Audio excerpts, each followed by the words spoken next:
An American tourist demanded a refund from a cafe in Paris because they refused to make his coffee to go in under 30 seconds. He explained that in America, efficiency is a core value, and waiting 3 minutes for an espresso was a violation of his cultural rights. When the barista explained that French coffee culture involves sitting and enjoying your drink, he accused them of discriminating against his nationality. He tried to report the cafe to the American embassy for cultural insensitivity. Most people just laugh at stories like this. But if you're the kind who likes decoding what these moments say about us, this channel was built for you. I don't chase viral clips. I map cultural blind spots. Subscribe if you'd rather understand than just scroll. A woman at a hotel in Barcelona called the front desk at 2 a.m. to complain that Spanish people were speaking Spanish too loudly in the hallway. She said she specifically booked a hotel in Spain to avoid hearing foreign languages. When they explained that Spanish is the local language, she insisted they implement an English-only policy in the corridors after 10 p.m. She cited her expensive room rate as proof that she deserved linguistic accommodation. She left a 1-star review saying the hotel was too ethnic. An American couple in Rome complained to their tour guide that the Colosseum was too old and not well maintained. They suggested Italy should either renovate it to look new or build a replica with air conditioning and elevators. When the guide explained it's an ancient historical monument, they said America would never let a building get that run down. They asked if there was a newer version they could visit instead. The husband said it looked like a construction site that gave up halfway through. A tourist in Amsterdam reported a bicycle to the police for aggressive behavior. She claimed the bike came at her without warning while she was standing in the bike lane taking photos. When officers explained that bike lanes are for bikes, she said, "America has better infrastructure that separates tourists from local transportation." She demanded they install warning signs in English, alerting Americans when they're standing in dangerous zones. She called bike lanes a public safety hazard designed to trap foreigners. A man at a restaurant in Munich complained that his schnitzel was too large and demanded they charge him less. He said American portion sizes are scientifically calibrated for optimal digestion, and European portions cause metabolic confusion. When the waiter explained that this is the standard size, he insisted they weigh it and charge him by the ounce. He brought a portable food scale from his hotel to prove the plate exceeded reasonable boundaries. He called oversized portions a form of forced consumption. An American woman in Athens demanded the Parthenon be wheelchair accessible with ramps and escalators. When staff explained it's a 2,500-year-old archaeological site, she said that's exactly why it needs modern updates. She claimed ancient Greeks would have wanted disability access if they'd thought of it. She suggested they install a glass elevator through the middle so everyone could enjoy the ruins equally. She said preserving history shouldn't mean excluding people with mobility issues, which sounds reasonable until you realize she wanted to renovate the Parthenon. A tourist in Prague complained that the exchange rate was discriminatory against Americans. He insisted that $1 should equal 1 koruna because it's easier to calculate and fair to both currencies. When the bank explained how exchange rates work, he said this proved Europe was financially biased.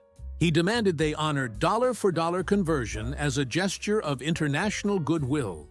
He tried to pay for everything in dollars and got angry when shops applied the actual exchange rate instead of his proposed system.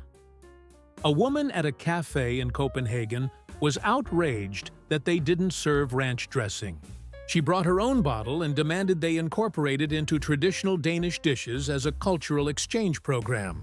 When the chef refused to put ranch on smørrebrød, she accused them of being closed-minded to American culinary innovations. She said Denmark could learn a lot from American flavor profiles.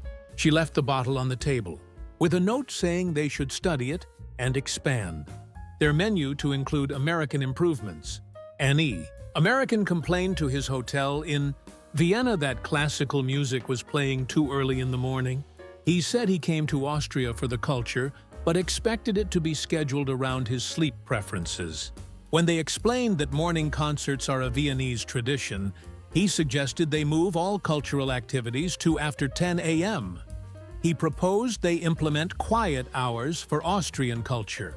He said Mozart would have been more considerate of international guests. A tourist in Brussels reported a waffle stand for false advertising because the waffles didn't have fried chicken on them. She insisted that Belgian waffles in America always come with chicken, so Belgium was selling incomplete versions.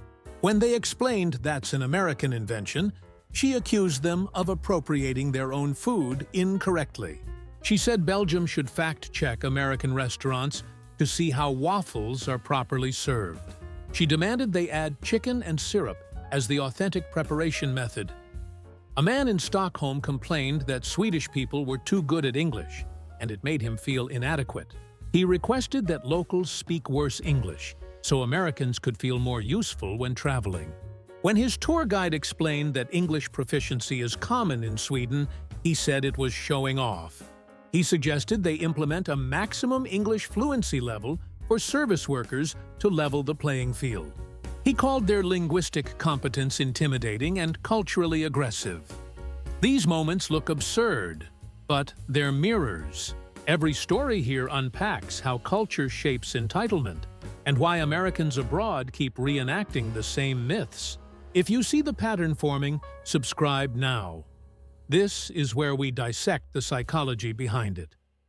An American woman in Lisbon demanded a restaurant open earlier than noon because her body was still on New York time. She said Portuguese lunch schedules were medically harmful to tourists experiencing jet lag.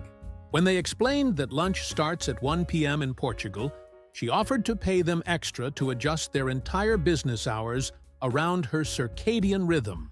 She brought a doctor's note from America explaining time zone sensitivity.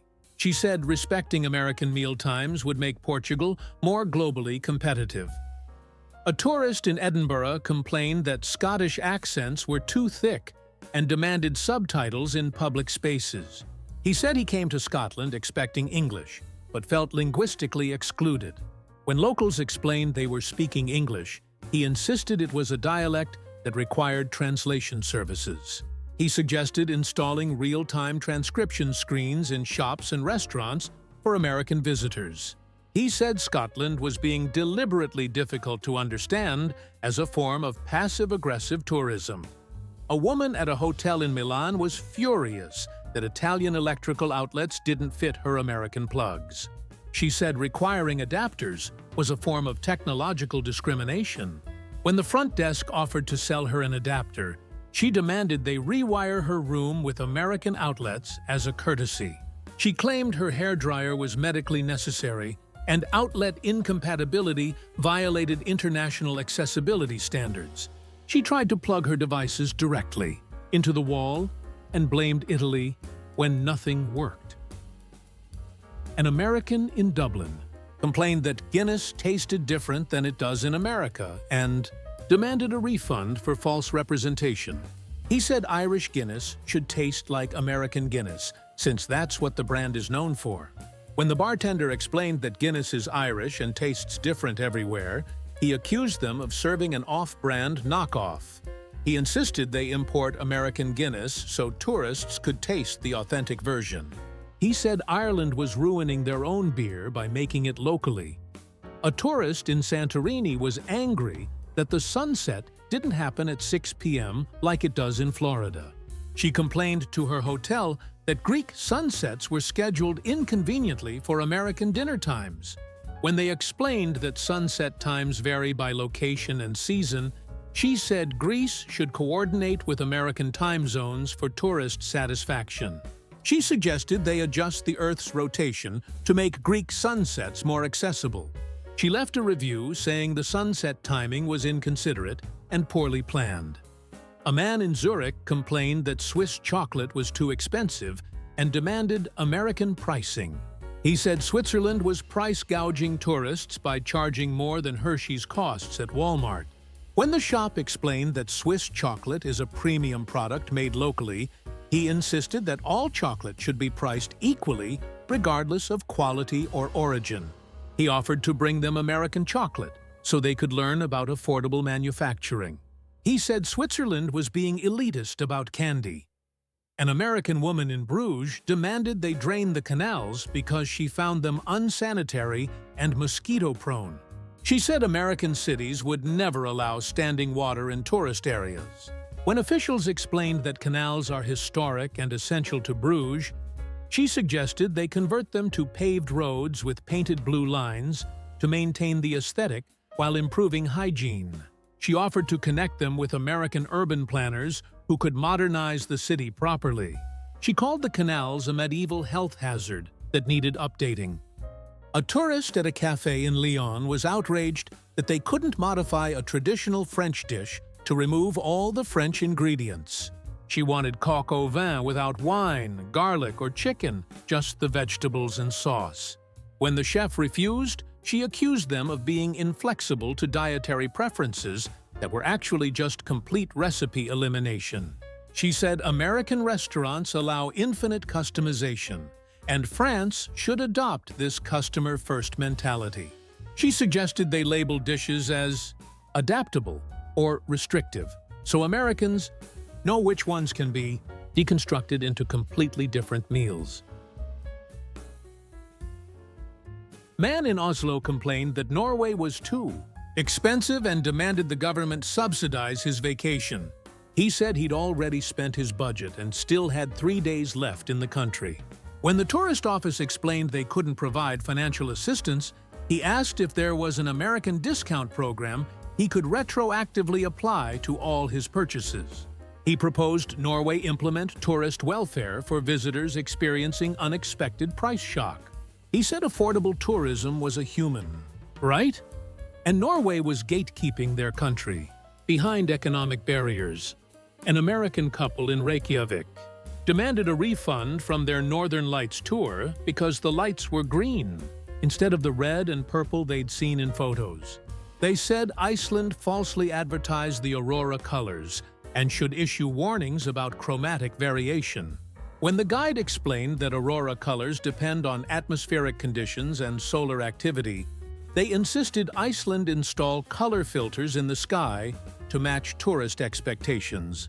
They said natural phenomena should be consistent with marketing materials. They wanted their money back for experiencing scientific reality. A woman in Florence was furious that Renaissance art didn't include any American historical figures. She complained to the Uffizi Gallery that the collection was culturally narrow and suggested they commission new pieces featuring George Washington and Benjamin Franklin to make it more inclusive. When the curator explained that the Renaissance predated America, she said that was a technicality, and art should be updated to reflect modern diversity. She proposed a special American wing where contemporary artists could add founding fathers to Italian masterpieces. She said Michelangelo would have painted Americans if he'd known they would become important later.